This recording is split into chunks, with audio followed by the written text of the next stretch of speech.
Olá a todos os telespectadores, nós estamos iniciando aqui o Fupcast. Fupcast. Eu sou o Fábio Souza, sou o diretor de marketing aqui da VA Group e o meu amigo Mauro. Prazer, obrigado, Fábio, obrigado pelo convite aqui. Esse trabalho realmente é um trabalho diferenciado, né? Sendo o primeiro programa, pretendemos realmente que seja um modelo aí para levar informações úteis aí para todas as pessoas que gostam desse tema. E o Mauro, fala para nós, Mauro, de onde você vem? Quem é o Mauro? O Mauro nada mais é, nada menos do que o presidente da Ciesp Regional de São Bernardo, Isso. Correto? O que mais, Mauro? É o Centro das Indústrias do Estado de São Paulo, né? Eu estou ocupando o cargo de diretor titular lá, nessa gestão. Mas frequento a casa, a Fiesp, o Ciesp, Sistema SESI Senai, já faz há muito tempo. Conhece né? pouco, né, gente? Então, é um prazer poder estar aqui e um prazer poder participar aí contigo, né, Fábio, nesse programa aqui, que realmente tende a ser um grande alavancador para o desenvolvimento econômico, não só da nossa região, mas para todo o lugar que alcançar. E juntos nós vamos trazer para vocês assim, assuntos super interessantes do que acontece no dia a dia dentro da indústria, com as inovações, com as dificuldades, com aquilo que mais interessa para nós, que é o conhecimento. E hoje, Mauro, quem nós estamos recebendo aqui? Um grande amigo, um grande associado nosso, né? Ricardo Micucci, da Suvinil, que é uma marca aí já conhecida por todos, né, Ricardo? Uhum. Então, obrigado por ter aceito o convite nosso aqui, meu e do Fábio, para participar desse programa aqui. Mauro e Fábio, eu que agradeço, né, o convite, né, e uma honra estar sendo o primeiro, né, participante, o abre-alas desse programa aí tão interessante. Eu acho que com certeza vai ser um super sucesso, porque são temas, né, que vocês vão ter para trazer aí de super interessantes. Então, obrigado. Maravilha. Ricardo, começa dizendo para nós aqui um pouco da sua trajetória profissional, de onde o Ricardo veio, aonde o Ricardo está hoje, para onde o Ricardo vai, né? Quais são os projetos e objetivos. Conta para nós um pouquinho. Bom, Fábio, vou tentar ser sucinto, né? Porque se eu for contar tudo, pela minha idade, já dá para saber que a história é longa. Mas, eu sou formado em Engenharia Química pela FAP, em São Paulo, eu sou de São Paulo. Logo depois, nas minhas primeiras eventos, quando eu comecei a trabalhar, eu fiz uma especialização em elastômeros, né, no IPT, na USP. Que era específico, né? Um tema específico. Porque na época eu estava trabalhando, eu fui para uma empresa que é freios, né? Fabrica freios, e ela tinha uma fábrica, ela tinha toda a estrutura. Então, tinha a fábrica de fundição, fábrica de borracha, que fazia anéis O-rings e gachetas para o sistema de freio, usinagem. Então, era um complexo, né? E eu fui para ser engenheiro de processo. Chão de fábrica. Engenheiro de processo, chão de fábrica. Legal. É o que eu gosto. E para ser realmente engenheiro de processo, então, trabalhando com borracha. Então, eu falei, comecei a me enfronhar, vou me especializar. Fiz esse processo, só que aí eu acabei também entrando dentro ainda nessa empresa, na área de qualidade. E aí, fiquei um bom tempo, passei por várias, né, eu diria assim, subdivisões dentro da área da qualidade. E aí eu fui fazer uma pós-graduação em Engenharia da Qualidade na Unicamp. E aí a minha trajetória inicial foi muito mais focada em qualidade, mas sempre no chão de fábrica, né? Contato com o chão de fábrica. E aí foi quando, em 99, eu fui para BASF, na verdade, que tinha uma divisão de catalisadores automotivos. E eu fui para responder lá, estavam montando a fábrica naquele momento, e eu fui para montar todo o sistema de qualidade, laboratório, etc. E depois eu passei... fiquei praticamente 14, 15 anos lá, onde eu depois passei para a área de segurança, meio ambiente, passei pela produção, manutenção, fui passando por todas as áreas, e como eu falei, sempre ligados ao chão de fábrica. E aí em 2008 eu assumi como responsável, que a gente chama de site manager, da planta, que essa planta era em Indaiatuba, né? Um detalhe, né? Era em Indaiatuba. Então, naquela época, em 99, eu acabei me mudando para Indaiatuba, né? E aí quando foi em 2017 é que eu vim para a Suvinil, né? Aqui para São Bernardo, para assumir a função de diretor de operações. Então, né, dentro do meu escopo na América do Sul, Então, a gente tem a planta aqui em São Bernardo, tem uma em Jabotão dos Guararapes, no Recife, e a gente tem um centro de distribuição em Sapucaia do Sul, que é ali do lado de Porto Alegre. Então, toda a estrutura, eu sou o site manager, né, do Demarque, que tem outras divisões lá dentro também, mas a principal é a Souvenir.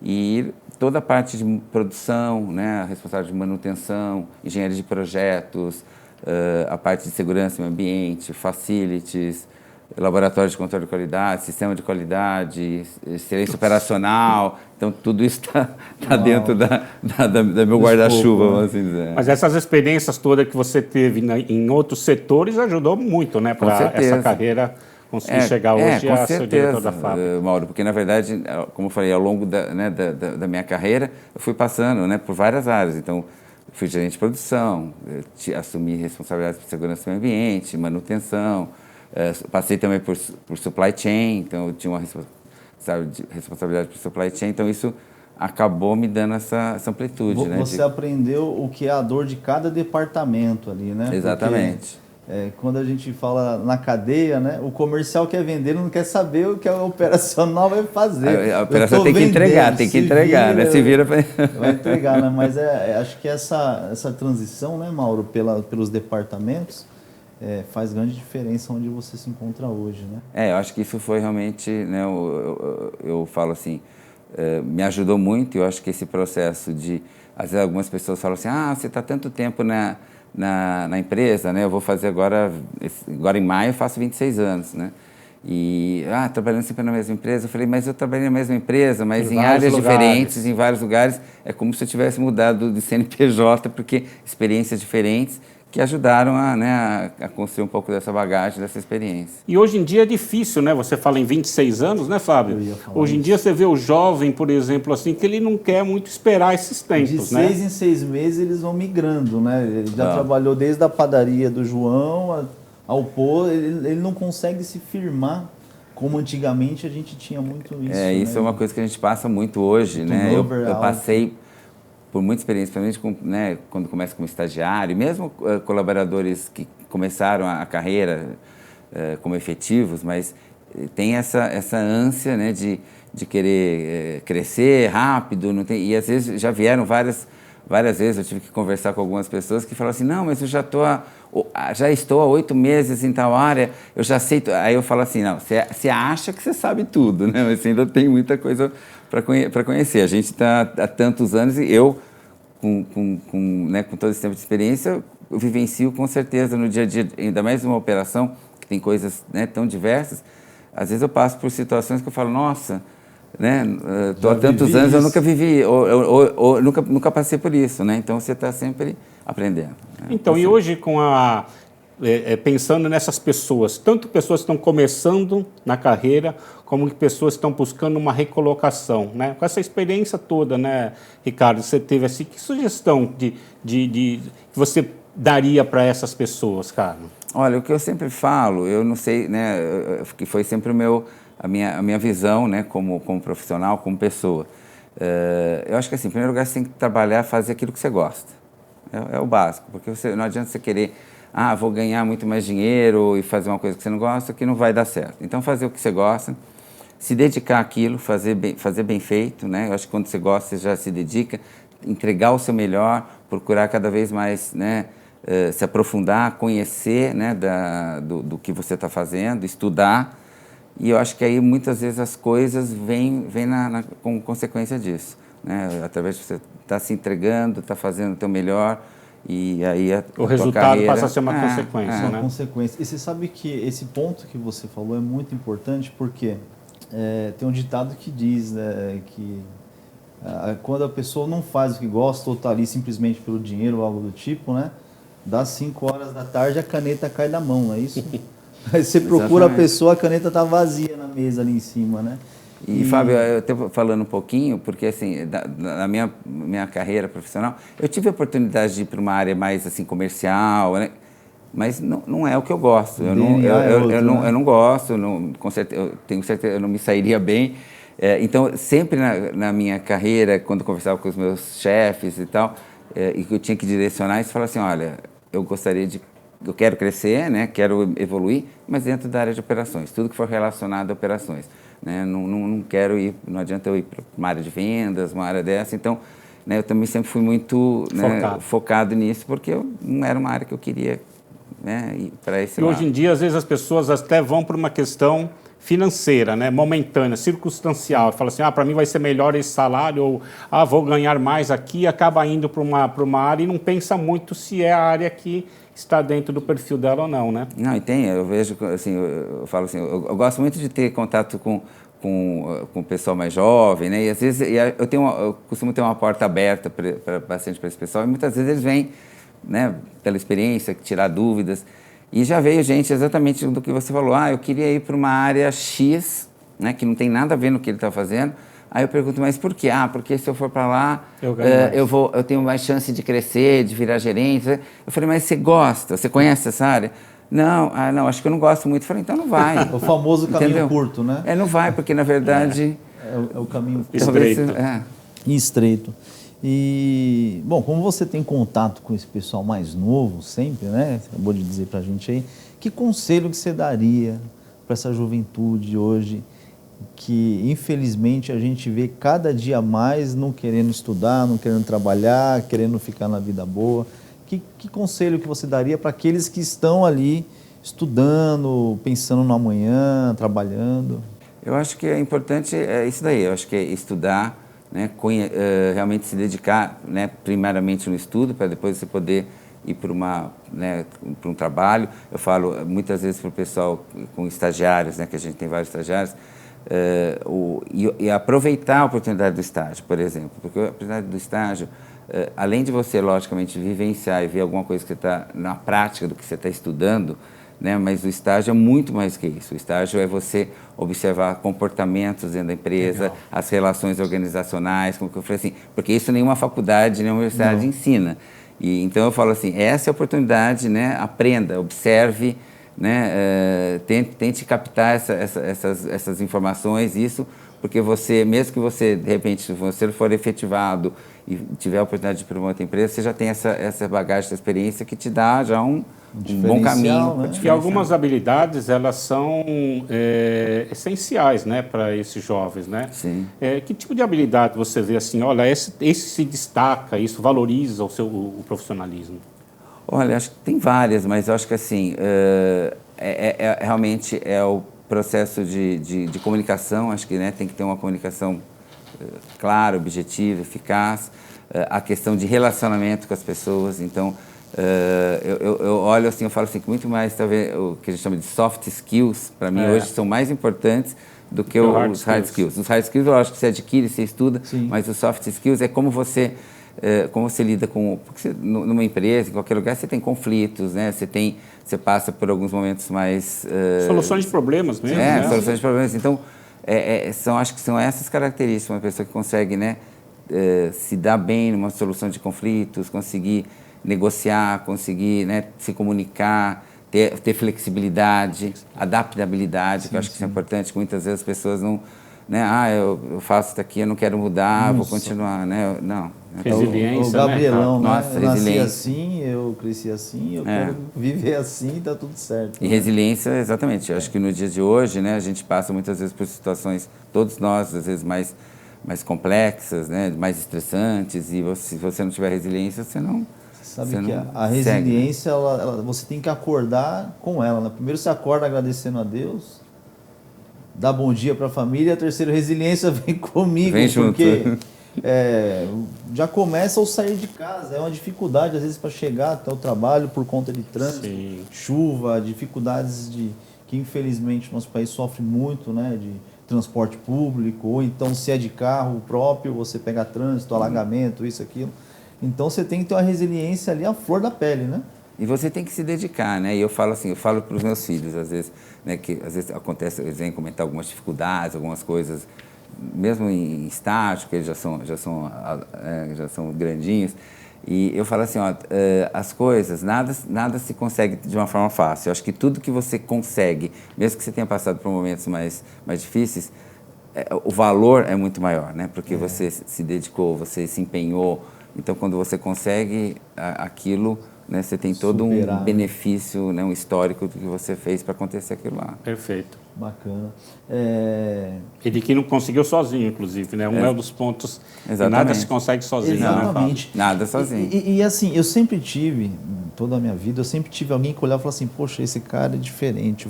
Olhava ele, mirava ele e falava assim, eu quero ser igual a ele em algumas coisas, né? Você teve um cara desse? Você estava falando, eu falo sempre isso. Eu tive, logo quando eu comecei a trabalhar, né, minhas primeiras experiências profissionais, eu tive algumas lideranças, né, que eu olhava, assim, eu sempre fui muito observador e crítico nesse sentido. E eu me baseei na minha carreira tenho várias pessoas que eu me baseei em não seguir e outras em seguir. Então, eu sempre tinha exemplos tive líderes que eu falava assim, eu olhava assim, não, eu não vou querer Nunca. ser assim, eu não vou querer ser Jamais essa pessoa. faria isso. Né? Então, por outro lado, passei por algumas lideranças que eu olhava e falava assim, nossa, né, esse cara aqui é uma referência, né? Às vezes, aí assim eu começava a observar, quando eu identificava uma pessoa com essa situação, eu começava a observar um pouco mais aquela pessoa, até para identificar em algumas situações como ele, né, como ele faria, reagia, né? como ele faria, né, que é um aprendizado. Então eu me espelhei muitas vezes. Legal. Que bacana.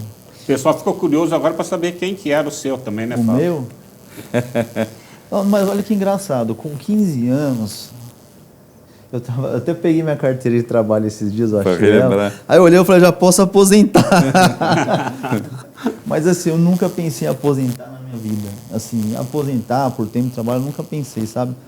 Mas eu tive dois chefes dentro de empresas, né?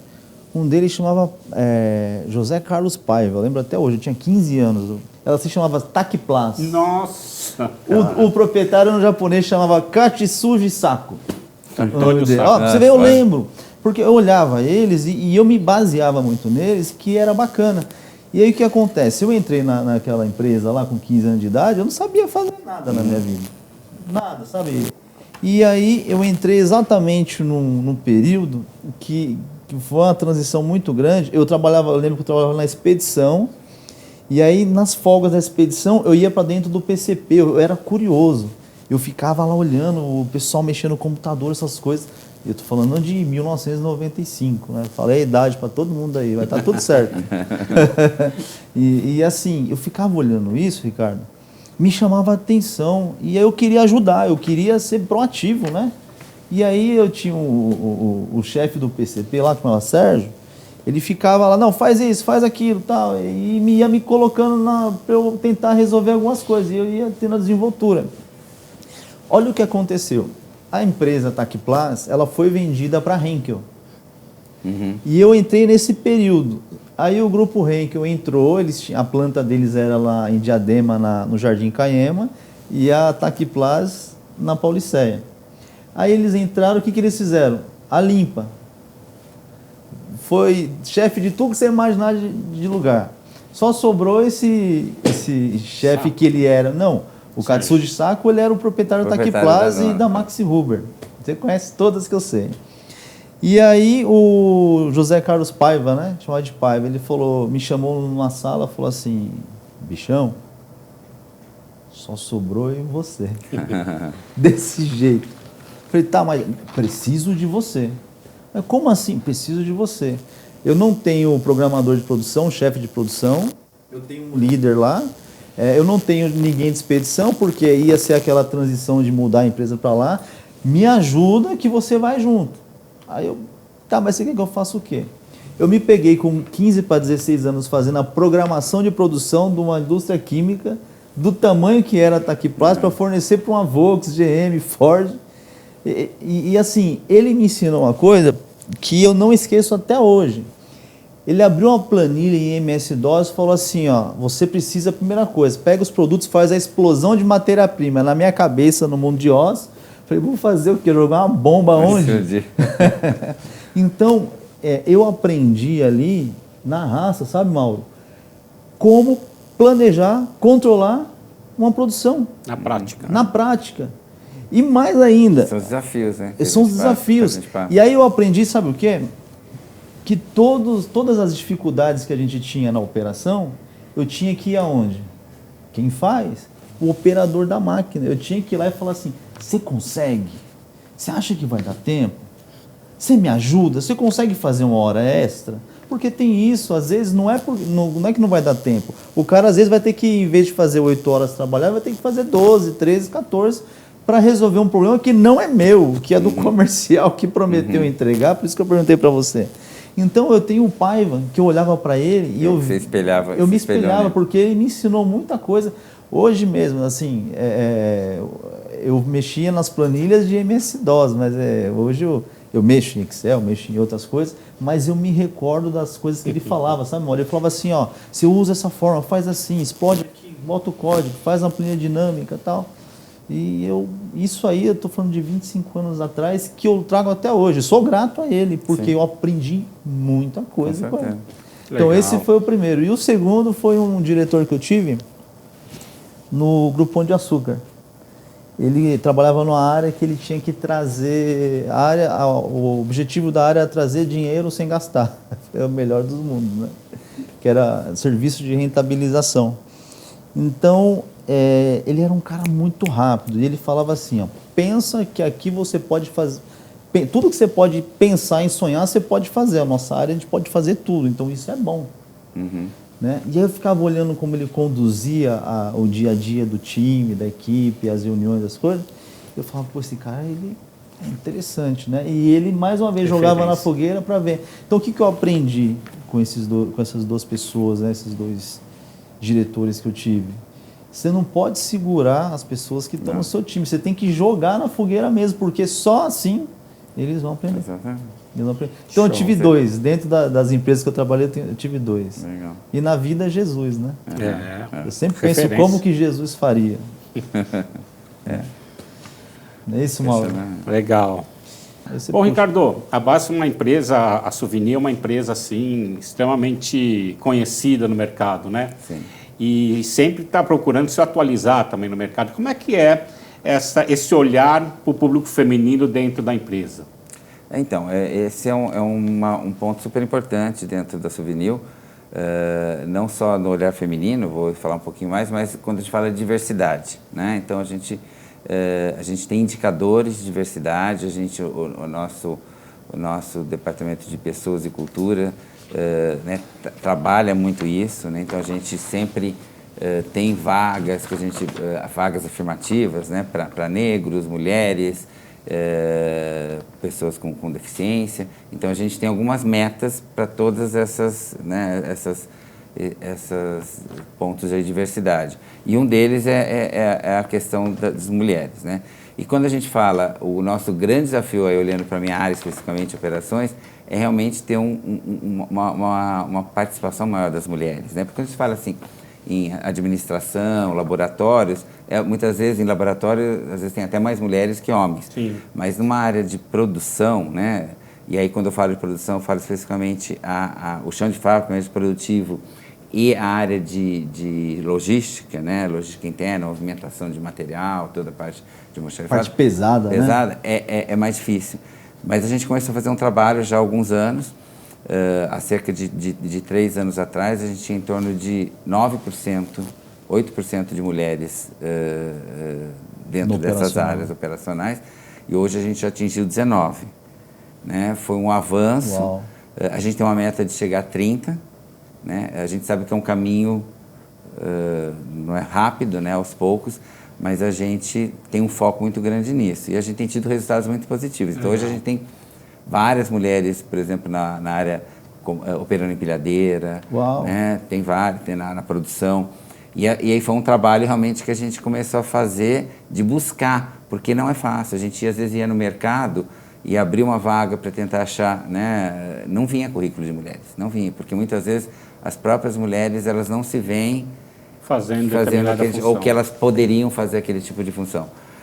Então, a gente, como na busca ativa, a gente tinha dificuldade. Então, mas a gente insistiu. Estimulando. E depois, há cerca de 2 anos atrás, isso também deu, acho que um impulso ali, a gente fez, né, foi uma ideia que a gente teve de fazer junto com o Senai, um programa que a gente chamou de Senai Mulheres, no qual a gente, com a verba que a gente tem com o Senai, a gente estruturou um treinamento só para mulheres. Uau. E a gente trabalhou junto com uma ONG que a gente apoia, que é próxima ali da nossa fábrica ali no Demarque, que é a Geração Futura.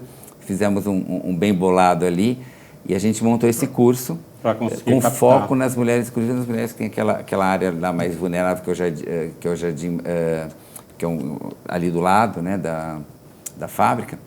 E a gente montou esse curso, tanto de parte focando em operação, mas também de empilhadeiristas.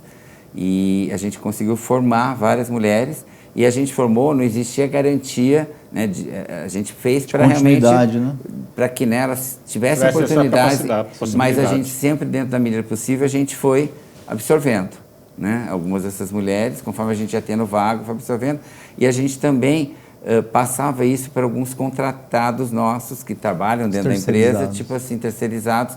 Falou assim, ó, a gente tem esse curso, se vocês precisarem de, né, uma vaga, mulher, né, pode buscar lá. Já está treinado. Então esse foi um exemplo de um trabalho que a gente fez para a gente conseguir alavancar esse processo. E uma dúvida, com certeza vocês devem viver debruçado em indicadores, né? Sim.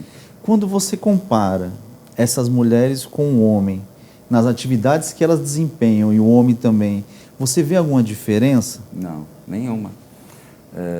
Na verdade, como assim, né, a questão de né, empilhadeira, né, uma empilhadeirista que a gente chama, tem essas mesmas habilidades que um homem, né? A gente não teve nenhum tipo assim, de dificuldade porque não conseguiu fazer uma determinada função, não.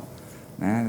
As mulheres conseguem fazer da mesma forma, né, as atividades que os homens e conseguem fazer da mesma forma. Assim, e eu diria assim, não é nem melhor nem pior, é da mesma forma. Assim como tem pessoas que se desempenham muito bem, outras menos, mas não existe diferença. É que você sabe que assim, nós somos homens aqui e nós entendemos que a mulher ela é muito mais detalhista que o homem, né? Cuidadosa, né? Ela busca fazer com excelência. Eu até vi uma matéria essa semana, falando um parênteses aqui, falando do exército de Israel. Ele colocou só as mulheres do exército, aí apareceu lá uma engenheira, não sei o quê. E o que ela faz? Ela ensina a tropa masculina a fazer, não sei o quê. Então, assim, as mulheres desempenhando atividades que até certa data era somente masculina, e elas mostrando o diferencial de como é que elas agem na mesma situação que o homem. Por isso que eu perguntei, vocês sentem isso? Às vezes, por exemplo, em acidentes dentro da empresa? Nesse aspecto, são mais cuidadosas, né, mais atenciosas nesses aspectos, sim. E aí, aproveitando, você falou ainda dentro da operacional, quando a gente olha para a parte de engenharia nossa, né, a gente tem engenheiros de processo e engenheiros de produção. Todas as nossas engenheiras de produção são mulheres. Nas 7 plantas que a gente tem da fábrica. Todas são mulheres. Legal. E foi interessante porque a gente tinha um grupo, antes a gente só tinha o que a gente chamava de engenheiro de processo. E a gente começou a ver que eles acabavam misturavam um pouco a engenharia de processo com a engenharia de produção. E a gente resolveu desmembrar. E criou um grupo que hoje a engenharia de produção está ligado dentro da estrutura de produção. E a engenharia de processo, a gente criou uma área que chama tecnologia de tecnologia, né, e processos. E aí a gente foi e a gente não indicou, vocês conhecem, Mauro, Fábio, você vai ser processo. Né? Eu lembro que o gerente de produção chegou e falou assim, gente, a gente vai fazer isso, tem vagas para processo e produção. Quem quer ser o quê? Né? E foi bem assim. Agora não precisa nem fazer sorteio, né? Entenderam ali mesmo. Né? E, interessantemente, a gente achava que a maioria das mulheres iriam para processo e os homens iriam para produção. 100% delas foram para produção e 100% dos homens foram para processo. Muito interessante. Mas você sabe que é interessante? Me veio algo na cabeça aqui muito até engraçado, né? Mas você sabe por que elas foram para processo? Foram para produção. A produção, perdão. Porque a mulher, ela nasceu para gerar. Então, ela gosta de ver, gerar e ver o final. O homem é só o processo. Tá? Se você parar para pensar, a mulher gosta de ir início, meio, fim e ver, né? O homem, não, vou ficar no processo aqui que é mais cômodo, tal, não sei o quê. E a gente está tendo resultados excelentes, depois, muito bons. Legal, bom. legal. É interessante esse assunto entrar sobre mulheres, porque as pessoas acham que na fábrica é só homens, não é. Então, e é isso que eu acho quando a gente fala de diversidade, porque, né, a mulher tem algumas características, tem algumas visões, que os homens têm outras, e eu acho que esse mix, né, é o que dá resultado, né? Porque você tem só pessoas de mesma forma, pensando da mesma forma, né, o resultado não é tão positivo quando você tem diferentes visões. Agora, Ricardo, vamos entrar num assunto aqui que é muito importante, ele é um assunto que vem batendo há muitos anos, quando nós falamos de sustentabilidade, né? E aí a gente pensa assim, bom, souvenir, tinta, aí na cabeça já vem química pura, pronto. E a poluição que gera, né? A água que utiliza lá no processo, para onde que ela é derramada, enfim, poluição do solo, isso aqui. Como é que a Souvenir, que é uma empresa muito grande, muito conceituada, enfim, como é que ela lidar com essa parte de sustentabilidade a nível do estratégico ao operacional, onde engloba você hoje com o seu time? Então, bom, exatamente, né? Existe esse estigma, né, dentro do que a química polui, né? Quer dizer, isso é uma coisa já meio que estigmatizada. Mas eu diria que no caso da Souvenir, e esse é um tema que se você deixar, eu vou ficar falando aqui até a meia-noite. Mas, assim, porque é um tema que está também sob a minha responsabilidade hoje. Mas, assim, e quando a gente fala da marca Souvenir, está muito claro, na nossa estratégia da Souvenir, a gente tem 2 pilares que a gente chama de pilares básicos. Um é que seja reconhecida como a marca mais sustentável do mercado. Então, isso é um pilar. Então, eu vou falar um pouquinho de tudo que a gente faz para que isso se concretize. E o outro pilar é facilitar a jornada do consumidor no processo de pintura. Então, a gente tem todo um trabalho lá de facilitar, de achar pintor, de escolher tinta. Então, tem um processo, são esses 2 pilares. Mas falando de sustentabilidade, primeiro, hoje a gente está fazendo um movimento muito grande, falando eu vou falar primeiro de produto e eu depois vou falar um pouquinho de operação propriamente dito. Mas quando você fala de produto, hoje, a maior parte dos nossos produtos são base água, né? A gente tem alguma produção ainda base solvente, vernizes, mas a gente já, desde 2 anos para cá, a gente começou um movimento, a gente lançou há 2 anos atrás uma linha nova de esmaltes e vernizes à base d'água, né? Justamente cada vez tem menos cheiro, né?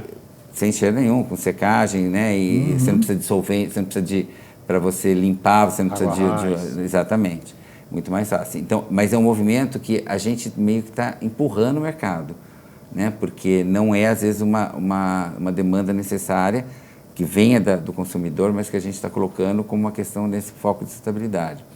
Quando a gente olha de produto também, todas as nossas embalagens que a gente utiliza, tanto as plásticas como as metálicas, são recicláveis, né? Então, ela entra no processo que a gente chama de economia circular. Sustentável, né? E as plásticos que a gente utiliza hoje, 90% das embalagens plásticas que a gente utiliza já são recicláveis, né? A gente tem uma meta de chegar até 100%. Também, quando a gente fala de economia circular, hoje a gente tem já uma tratativa com os nossos principais lojas de tintas, né, distribuidores, clientes, em que a gente chama Souvenir Circula, né, porque você hoje, nessas lojas que a gente tem, esses convênios, e hoje já se expandiu muito, a gente começou primeiro em São Paulo, Campinas e Rio, foram as 3 pilotos, né? E hoje já está espalhado nível nacional. Nacional. Então você pode levar, né? Você comprou, né, foi pintar a tua casa, sobrou tanto a embalagem, como às vezes tem algum residual de tinta, você leva nessa loja. Essa loja recebe. A gente tem um convênio com uma empresa que faz o processo de recolher, né? Aí ela separa, eventualmente, se tem algum resíduo das embalagens, manda as embalagens, né, para os recicladores e os resíduos para dar uma destinação adequada para esses resíduos. Então, né? Tudo isso pensando quando a gente fala de sustentabilidade, de produto. Quando a gente fala de operação, aí é mais amplo ainda, porque hoje quando a gente olha aqui no nosso site do Demarc, a gente começou, quando eu nem falava tanto de sustentabilidade, um programa que a gente chama Demarc Mais Ecoeficiente. Isso tem 14 anos. E com isso, esse trabalho junto com a Fundação Eco Mais, que é uma fundação que nos dá suporte, né, dentro desse processo, a gente implementou várias ações, vários projetos. Então hoje, por exemplo, o Demarc, desde 2020, ele é zero aterro. A gente não manda nada, nada para aterro industrial ou sanitário. Então a gente fez todo um trabalho de levantamento de quais eram os nossos resíduos e quais eram as destinações mais sustentáveis, né? Então hoje a gente tem reciclagem, a gente tem reuso, né? Então, por exemplo, você falou até de tratamento de água. Hoje a gente tem uma estação de tratamento de água e o lodo, né, que é residual desse processo, a gente vende para siderúrgicas que eles fazem briquetes, né? Então a gente tem várias soluções. Criou-se mais um produto, né? Na verdade a gente não... Iria jogar fora de algum jeito, mas gerou receita. Hoje, a gente tem uma horta urbana dentro da nossa planta aqui do Demarc, onde a gente, todo o resíduo do restaurante, antes a gente mandava para fora, para compostagem, né? Sim. Mas hoje a gente faz a compostagem internamente, planta, e aí né, as verduras e legumes que são plantados ali são usados no restaurante. Uau. Né? A gente tem a gente começou em 2018 um programa que a gente chama de em inglês é Triple E, mas é de eficiência energética. Então revisitando todas as questões de consumo de energia, onde a gente podia atuar, que culminou com a certificação da ISO 50001. Então a gente desde 2020 a gente é certificado 50001, né, que é uma ISO de eficiência energética. E com isso a gente reduziu mais de 12% o nosso consumo de energia. Uau. Né? E aí isso tem um impacto, logicamente, um impacto ambiental, tem um impacto financeiro, sem dúvida nenhuma, né? Porque o nosso tema no Souvenir, a gente fala assim, a gente pode ser sustentável e rentável também. Claro. Né? Uma coisa não conflita com a outra. Você pode ter ações e dentro do tripé de ESG é o que faz parte, a governança também, né? Exatamente.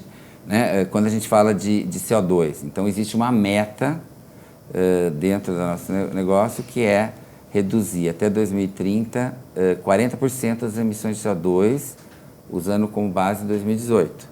Né? E até 2050 neutralização.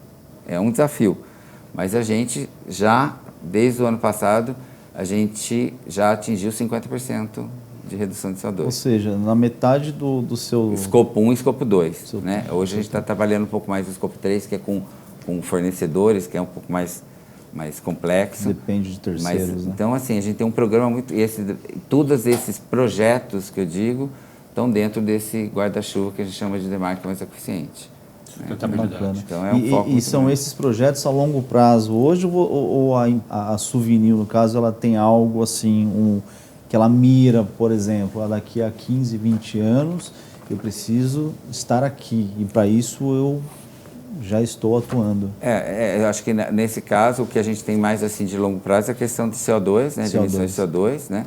Os outros a gente está atingindo, então a gente tem metas também anuais, sim, que a gente estabelece, por exemplo, para redução de consumo de água. A gente reduziu 29% o consumo de água. De consumo. E esse é um super desafio, porque pensando que o nosso produto é base água. Base água. Né? Então a gente trabalhou muito forte também em investimentos para evitar vazamentos, reuso, né? Troca de equipamentos também mais eficientes. A gente teve investimentos também, né? Por exemplo, quando a gente fala de consumo de energia e tudo, tem o nosso parque de caldeiras, a gente, né, fez investimentos para trocar as caldeiras por caldeiras mais Nessa eficientes. parte de investimento, por exemplo, onde entra a questão tecnológica também, houve bastante investimento nessa área que pudesse também cooperar com essa não só redução, mas para aumentar a eficiência da fábrica, né? Vários. Eu diria assim que de 2020 para cá, né, os últimos 5 anos, nós investimos cerca de 360 milhões de reais, só aqui no Demarc. Só no Demarc. Né? E investimos muito também, mais recentemente, a gente tem um foco grande na nossa planta lá em Jaboatão, porque hoje a gente, dentro da nossa estratégia, é uma área que a gente entende como um potencial de crescimento, né, para expansão. Hoje, é a única área que a Suvinil não é líder de mercado é no Nordeste. No Nordeste. Todas as outras, né, a Suvinil é líder de mercado. Então, lá a gente vê uma oportunidade. Mas, né, dentro desses projetos, todos têm, né, como eu falei, projetos relacionados, eu diria, a questões ambientais, né, de melhoria de eficiência, etc. Muitos projetos relacionados à questão de segurança de processo. Aí é aquela questão, a indústria química é perigosa. Sim. Mas a gente tem uma visão muito forte. Então, a gente tem uma planta de resinas, né, que eu diria que é a planta mais crítica dentro do nosso complexo.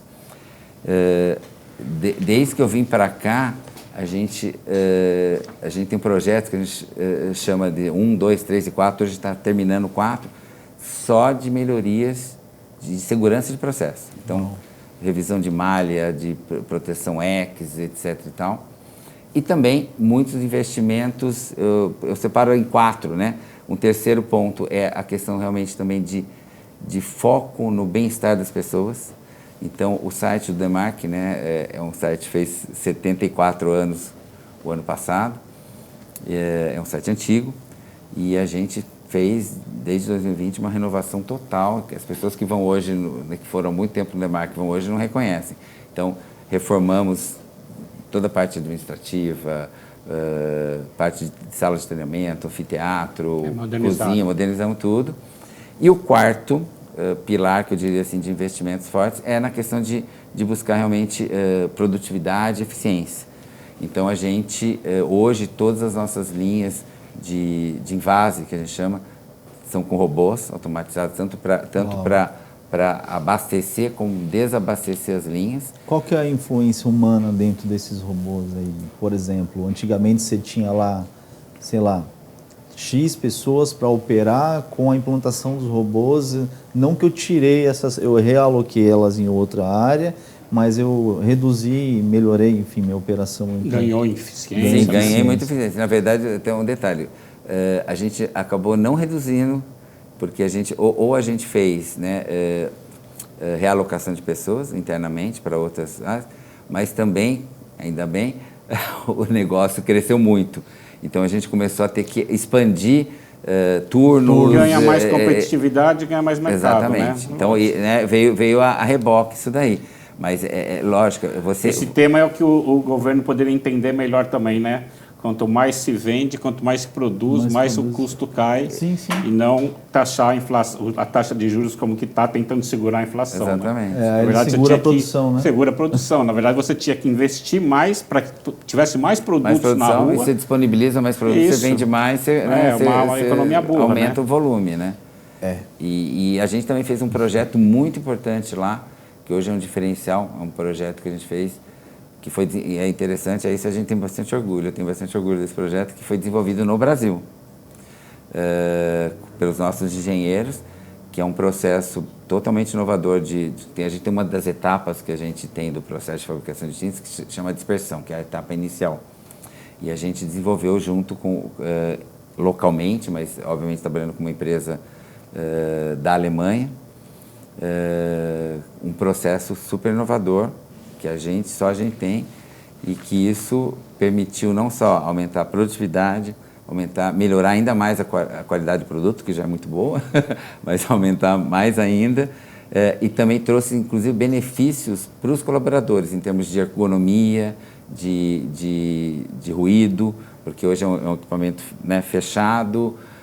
Antes eles tinham que fazer um abastecimento mais manual, né, pegar é um processo que você coloca, tem pós e água, diminui muito o risco. Você diminui essa movimentação, então hoje é tudo automatizado, o sistema vem por silos, então, e esse é um projeto que é interessante porque eu falo que a gente tem orgulho porque a gente desenvolveu aqui, a gente investiu quase 50 milhões nesse projeto, ele permitiu, a gente teve que rever quase todas as nossas formulações. Uau. Então o pessoal de laboratório de pesquisa e desenvolvimento teve que Atuar atuar fortemente.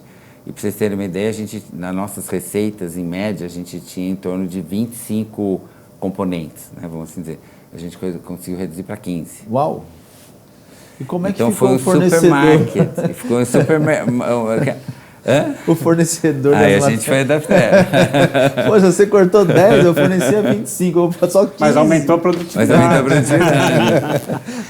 Mas, assim, por outro lado, a quantidade não diminui o tipo de o tipo de né? produto. Por exemplo, porque a quantidade continua a mesma. O que pode ter acontecido a é concentração eu comprava X de você, eu comecei a comprar mais ainda porque ela está reduzida naquilo lá, entendeu? Então, isso acontece, mas... esses são alguns exemplos que a gente Muito tem legal, bastante. muito legal, bom demais. Nossa, se deixasse a gente passava uns 2 dias ali. Cara, tanta coisa boa. O legal disso tudo, né, Fábio, é que muitas coisas que o Ricardo traz não são conhecidos pelo nosso público, né?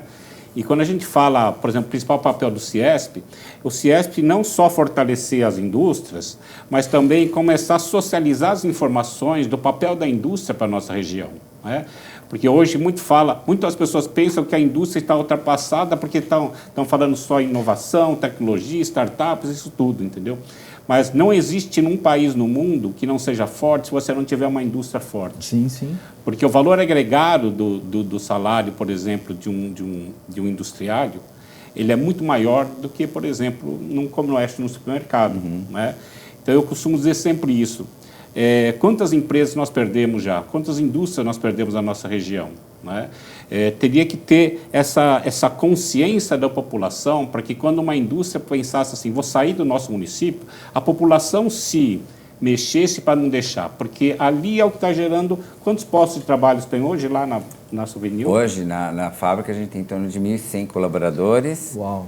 E cerca de 700 contratados. Indiretos. Então, estou falando em quase 2.000 pessoas que, de uma certa forma, deixam de existir se uma empresa dessa for, né? A Volkswagen hoje está com 14.000 funcionários, já chegou a ter 40.000 funcionários. Né? Uma Termomecânica está com 4.000 funcionários, uma Eaton com 4.000 funcionários. Né?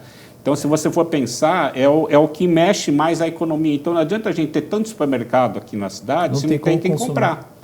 Né? E a gente tem, eu falo assim, que a gente aqui no Brasil, a gente tem aquele complexo, porque a gente... Mas esse projeto, por exemplo, que eu citei para você agora, por que eu falei que a gente também tem orgulho? Porque quando o pessoal da Alemanha começou a vir aqui, viu, eles não continuam... Hoje, só para ter uma ideia, hoje está sendo exportado daqui para a Alemanha e para os Estados Unidos. A tecnologia para as outras plantas de tintas, globalmente, porque é uma coisa... Então, às vezes a gente fala assim, e a gente vê muita coisa que a gente faz aqui, às vezes... Principalmente digitalização. A gente tem uma equipe bem forte trabalhando digitalização que também está debaixo do meu guarda-chuva. E às vezes eu vou em reunião. Eu vou em reunião. Às vezes a gente tem encontros na Alemanha, a gente leva algumas soluções, e o pessoal fala, nossa, não tinha pensado nisso. E aí aí o pessoal fala assim, nossa, né? Porque você fala assim, poxa, na Alemanha, né? Primeiro mundo. Nada, cara, não é. A gente tem muita coisa aqui. Por isso que eu vejo esse programa, viu, Fábio? Parabéns novamente, porque ele é uma grande oportunidade para que a gente leve essas informações e o brasileiro comece a ter mais posse, né, das coisas boas que se tem. E se motivar, né? Também. Orgulho até do que faz, né? E fazer, e desempenhar os papéis, porque... Quando você chega, vou pintar minha casa, eu pego a lata de tinta, mas o que existe por trás ali? Olha o tanto de coisas boas que existe atrás de uma lata de tinta. Perfeito. Exatamente. Né? Quantos empregos gerados, a sustentabilidade, a inovação, a economia que gira, né? E é engraçado, esse bate-papo aqui dá até vontade de mandar o currículo para a Souvenir lá. É isso mesmo. Tem uma vaga aí? Mas assim, porque dá para entender que é um ambiente gostoso de se trabalhar. Isso mesmo. A motivação é importante, as pessoas se sentirem bem, né? E a forma como foi abordado os assuntos aqui, Mauro, me fez lembrar um voo que eu peguei agora, vindo de Goiás para cá. E eu virei para minha esposa e falei, olha, isso aí é venda. A aeromoça pegou lá o microfonezinho e falou assim, vamos servir agora a cortesia, um snacks, não sei o quê, um refrigerante, temos Coca-Cola, não sei o quê, não sei o quê. Ela foi descrevendo, né? Aí eu falei, você viu como ela vende? Ela poderia ter falado, eu vou servir agora refrigerante e salgadinho.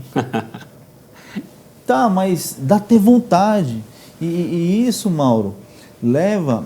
eu não sei como anda hoje o índice de procura pelos cursos, por exemplo, produtivos, da área fabril, mecânico, né?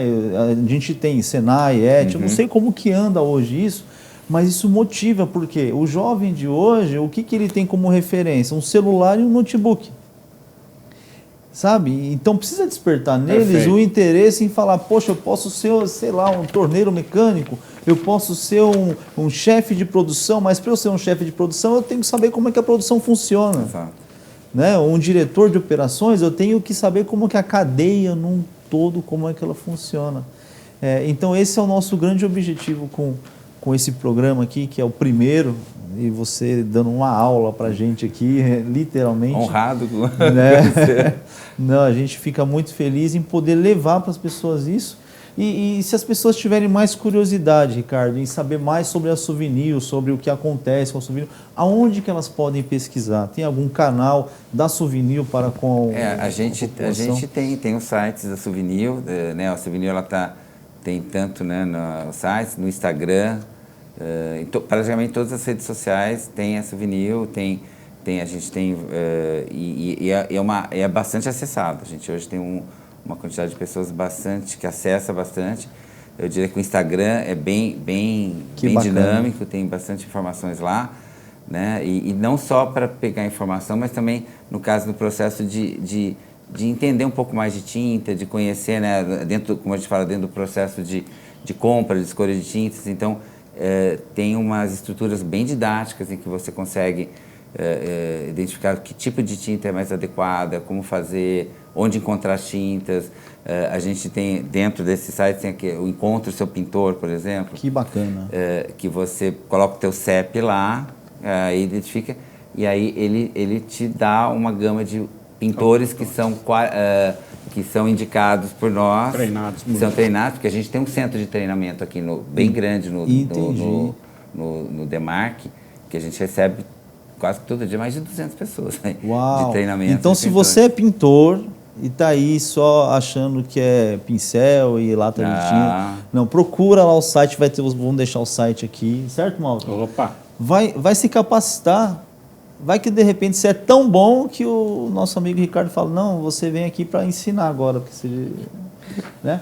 Mas isso é importante, as pessoas terem acesso à informação. Perfeito. Porque o pintar não é tão simples, assim, porque assim, quando você fala a questão de pintura, né, são vários tipos de tintas, né, para aplicações interna, externa, se você fala de uma textura, que é um processo mais complexo de aplicação, então você tem que ter realmente uma técnica, né? Como você falou, não é só pegar lá e passar, jogar na parede. Foi. Algumas você tem que fazer uma certa diluição, tem que fazer alguns ajustes. Então, né, a gente tem esses focos de treinamento com pintores bastante fortes. Muito bom, né, Fábio? Aí. Mauro. Para concluir, Ricardo, que nós estamos começando praticamente 2025, né? Que recado, que conselho você daria aí para os empresários, para os profissionais, para os estudantes aí, para que eles tenham mais ânimo, né, para nosso ano ser um ano aí de grandes realizações? Bom, eu sou uma pessoa entusiasta, otimista. Né? Eu acho que né, a gente tem realmente, como país também, né, a gente tem muito ainda para crescer, a gente tem grandes oportunidades. Eu acho que o Brasil é um país rico, não só em questões, né, de agricultura, mas minerais, de insumos, mas também de pessoas. Né? Eu acho que a gente precisa também, um pouco no que você falou, Fábio, né, incentivar cada vez mais os nossos jovens a realmente buscar uma qualificação, estudar, né, se aprofundar e se realmente dedicar a encontrar primeiro, eu acho que é aquilo que eu falei, encontrar o que gosta. Né, e aí se aprofundar naquilo lá, porque com certeza você vai ter uma trilha ali de encaminhamento. E eu acho que no caso dos empresários, acho que é continuar confiando, investindo acho que, né, a gente fala pessoas, acho que as pessoas é que fazem, não adianta você ter 500 mil máquinas modernas, mas se as pessoas não estão, né, integradas, imbuídas, então acho que você tem que ter um clima de trabalho adequado, de condições de trabalho, mas também um clima de ambiente, que você falou assim, vou mandar o currículo, mas assim, eu sou suspeito porque eu acho que uma das coisas que eu valorizo dentro da Souvenir é o ambiente de trabalho, o ambiente lógico que tem as cobranças, sim, né? Todo sim. mundo tem metas, mas um ambiente de respeito, né? de trabalho em equipe, de participação. Então é isso que a gente tem que buscar, né? Para realmente ter sucesso e ter equilíbrio entre o que você faz e a sustentabilidade, que eu acho que o futuro das empresas é realmente olhar um pouco mais para esse lado, porque é um caminho sem volta. Né? Sem volta.